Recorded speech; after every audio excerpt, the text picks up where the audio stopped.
বাংলাদেশ রাষ্ট্রটাকে গত ১৬ বছর যেভাবে নাজুক অবস্থায় রেখে গেছে আওয়ামী লীগ সরকার, এটা আমাদের ইতিহাসের আর কখনো এটা হয় নাই। ৭১ সালে যুদ্ধ চলা অবস্থায়ও আমার রাষ্ট্র এভাবে ভেঙে পড়ে নাই। আমার রাষ্ট্রের কাঠামো, আমার রাষ্ট্রের স্থানীয় সরকার ব্যবস্থা এই লেভেলে ভেঙে পড়ে নাই।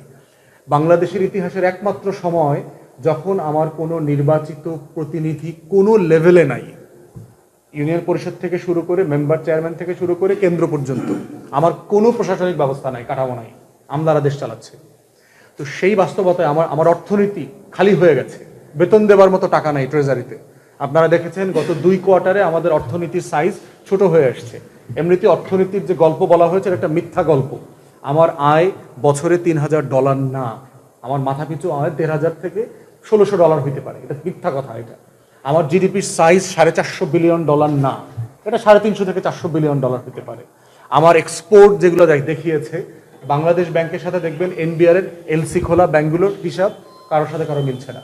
সরকার বলছে প্রায় $24 বিলিয়ন এক্সপোর্ট এডিশনালি মিথ্যাচারের মাধ্যমে লুটপাট করে দেখানো হয়েছে শুধুমাত্র টাকা পাচার করার কারণে।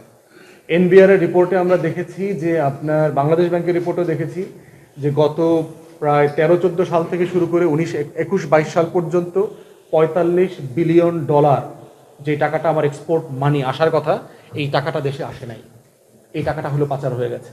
যেটা শ্বেতপত্র বলেছে যে প্রতি বছর $16 বিলিয়ন অ্যাভারেজে পাচার হয়েছে। আমি মনে করি এই সংখ্যাটা অনেক বেশি, কারণ তারা আসলে প্রকাশিত তথ্য, টিআইবির রিপোর্ট, বাংলাদেশ ব্যাংকের রিপোর্ট, এনবিআর এর রিপোর্টের উপর ভিত্তি করে এটা করেছে। এটার পরিমাণ $20 থেকে $25 বিলিয়ন হবে ন্যূনতম পার ইয়ার।